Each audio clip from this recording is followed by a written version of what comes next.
Story 1. GNR opened for Aerosmith sometime in the late 1980s. I remember the concert, but I can't recall the exact year. Story 2.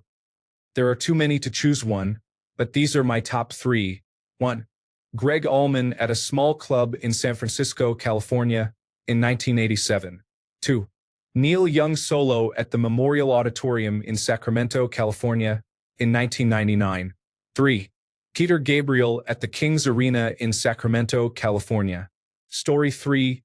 Frank Zappa performed at the Hammersmith Odeon sometime in the 1980s during the Penguins in Bondage tour. The band played 2 shows on Saturday and 2 shows on Sunday, totaling over 10 hours, and they did not play any song twice. Story 4. I prefer smaller concerts to large stadium tours.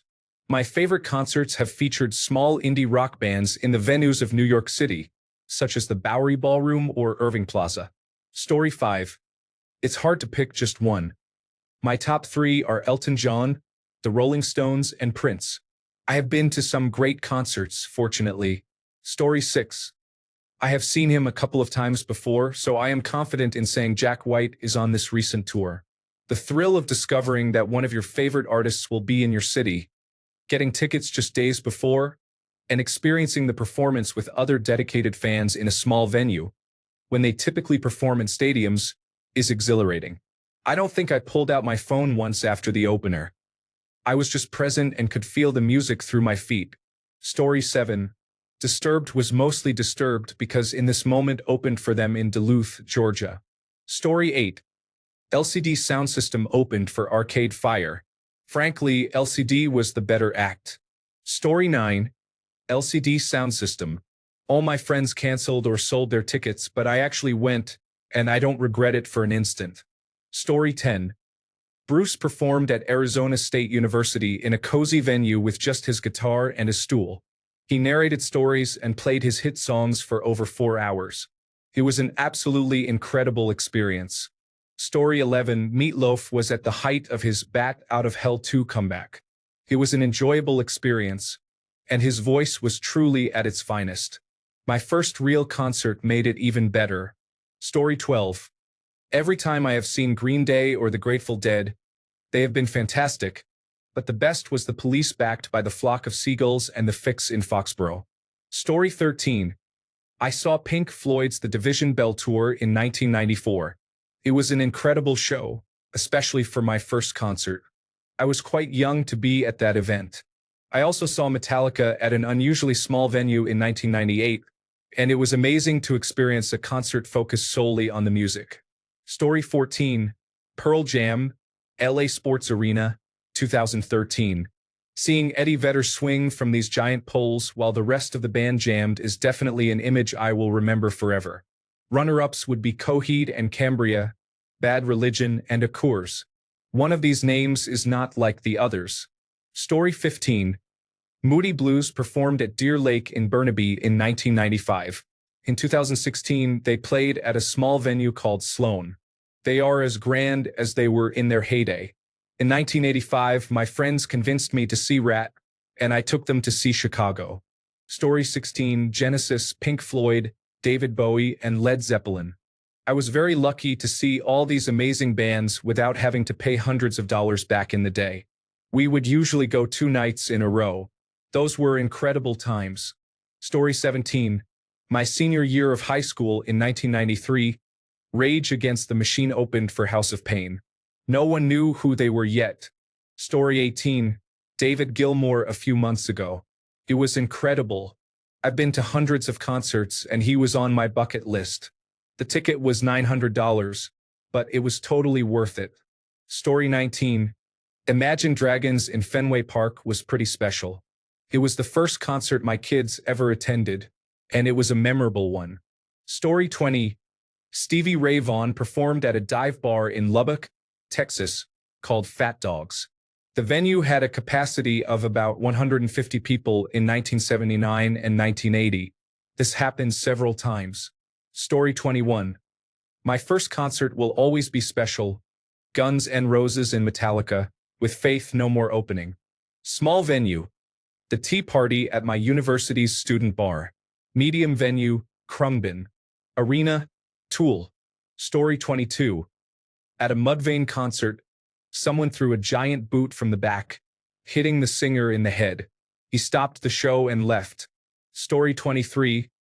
I saw Korn with my dad at a music festival in Wisconsin.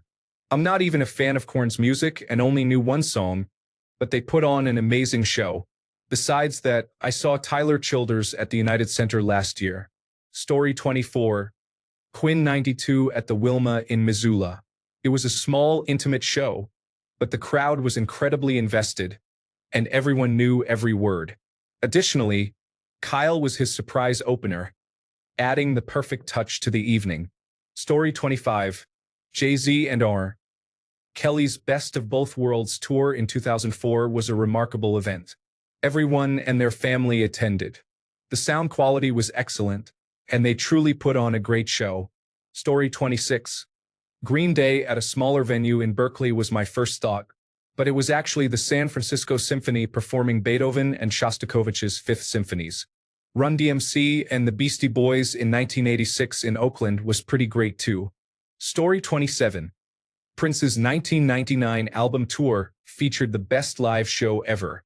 Stevie Ray Vaughan's last performance on Austin City Limits was also outstanding. Story 28. Van Hagar. Outstanding mixing and sound, and it was non-stop from start to finish. Story 29. I have seen many of my favorite groups and singers, but if I am truly honest, it was the Neil Diamond concert that my parents took me to, crying and screaming because I didn't want to be seen there. He was flawless and full of emotion. Story 30. In Austin, at a hole in the wall, it had to be 15 years ago. It was a three-man band.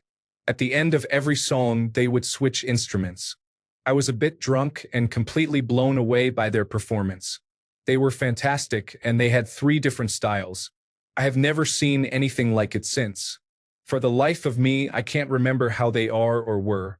Story 31. Theatrically, Alice Cooper. Sonically, Steve Vai at the Where the Wild Things Are DVD taping. In terms of energy, Metallica's Master of Puppets tour in a 1,200-seat theater. Story 32. Invent Animate. Their live performance was genuinely life-changing. The studio versions of their tracks do not hold a candle to the live experience. Story 33. 4 bands I like. Black Sabbath, Pussifer, Tool, Talking Heads, Brian Wilson, Alice Cooper, and Dead and Company.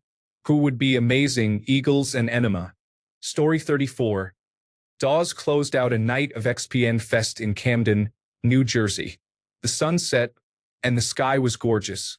The backdrop of Philadelphia was beautiful, and they played an incredible set. Story 35.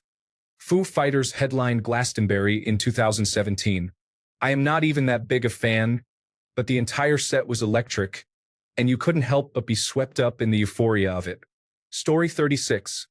Rock on the Range 2018 had a packed lineup and was a fantastic experience. Everyone was amazing. It was my first time seeing Avenged Sevenfold and Tool, both of whom performed exceptionally that weekend. Since then, I have seen Tool again and have been a longtime fan, but I felt somewhat indifferent after that show. Whenever Zakk Wylde comes to town, I make a point of attending his concerts. They are always loud and usually take place in smaller venues, which I am starting to prefer, to be honest. I really enjoyed his performance with Pantera this summer while opening for Metallica. Story 37. I've only been to one concert. I guess it was the best, but it was so unpleasant that I never went to another. It was Pink Floyd's The Wall concert at Main Road in Manchester. It was horrendous. The venue was packed with people, standing room only, and the music was so loud that it felt more like experiencing vibrations throughout my entire body than just hearing it. I managed to endure about 15 minutes before I had to leave. It was a terribly unpleasant experience. My biggest regret was that I received the 2 tickets for free, and I was offered £50 for each outside the venue by a ticket seller. Like an idiot, I refused. So instead of £100, I was crammed in with noise vibrating through my body, unable to be heard by my partner. That £100 could have covered my mortgage that month. Why didn't I take the ticket seller's money? Because I received the tickets from my boss, and I foolishly thought that since I had been given these tickets, I had to go. Story 38. The best recurring performance I have experienced was The Cure. Every time I have seen them live, they are phenomenal and play nearly 3-hour sets. You can tell they genuinely love performing. The best single large venue performance was Wardruna at Red Rocks. Their music was magical in that setting. The best small venue show was Amigo the Devil. He brings so much passion to his music, and the love is evident from both him and the crowd. Story 39. Tame Impala, especially at an indoor arena, offers a unique experience. I saw them once indoors in San Francisco and then again at the Hollywood Bowl. While I enjoy outdoor venues, I feel that some of the lights and effects are less impactful outside. Story 40. Hard to say. Super Suckers, Ramones, and White Zombie were pretty good. Ozfest 1998 was another good one. Story 41. Elvis Presley in the late 1950s was incredible. His type of rock and roll music was relatively new, and his stage presence was considered outrageously sexual. It was fantastic. Story 42. So many concerts over the past 37 years, but the Peter Gabriel's Secret World Tour for the US album in 1992 was something else. I hadn't experienced anything like it before. Few concerts since have left me with my jaw dropped like that one. The music and visuals were top tier. Story 43. Very early in Chicago, they were playing at college venues. I also saw and enjoyed a show by Early America. Additionally, I have to mention a performance by Early John Sebastian. Story 44. Greta Van Fleet was impressive, showcasing authentic mid-song improvisation and demonstrating the talents of a stellar group of musicians in a live setting. Story 45. Big Cypress Seminole Indian Reservation, Everglades, Florida, USA. Fish. 7 hours, 21 minutes. Story 46. I saw Steppenwolf in a small club outside Baltimore in 1982. They were amazing. The last song was Born to be Wild. At the end, the crowd was screaming. The lead singer had a huge smile on his face and said something like, "We haven't had a reception like this in 15 years. Give us 10 minutes and we will come out and have beer with you." The crowd kept clapping and screaming. I was sitting behind the soundboard when the operator shut it down. They were done, or so they thought. A few minutes later, a light flashed. The sound operator answered the headset and turned the board back on. The band returned and said, "Not sure what to play because we played everything. So here's a little jazzy thing we do to warm up." They played and it was okay. Then they really did come out to the bar and had beers with everyone. Story 47. Probably the master boot record, though that is helped by the fact that the club was tiny. They do put on a good show, though. Story 48. Hozier. Unreal Unearth. Listening to Nobody's Soldier live was incredible. Everyone in the audience sang along. Story 49. Iron Maiden opened for Judas Priest around 1985 or 1986, when I was 17 or 18 years old. Honorable mention, AC/DC for the For Those About to Rock tour. Story 50. I managed to get a front row spot at Radiohead and was handed a folded-up set list by the stage crew at the end of the encore, which included Weird Fishes. Right before the final song of the set, Karma Police.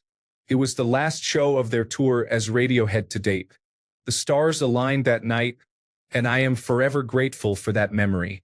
Bon Iver at Bonnaroo 2009 ended with a cover of Yo La Tengo's I Feel Like Going Home. At the end of the show, everyone looked around at one another in a blissful haze, basking in the set we had just experienced. Story 51.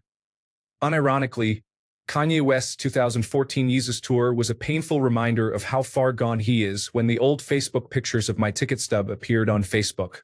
Also, I got floor seats for $100 back then. It was amazing. Story 52. The Doobie Brothers.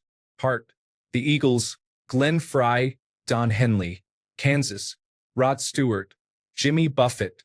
REO Speedwagon. Story 53. Springsteen on his 64th birthday.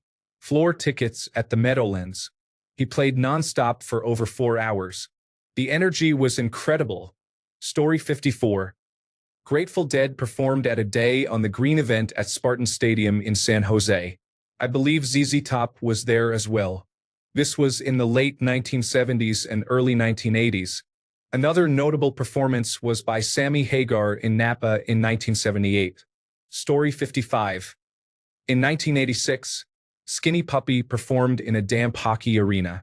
It felt like attending some occult ritual, surpassing even Kiss in 1976.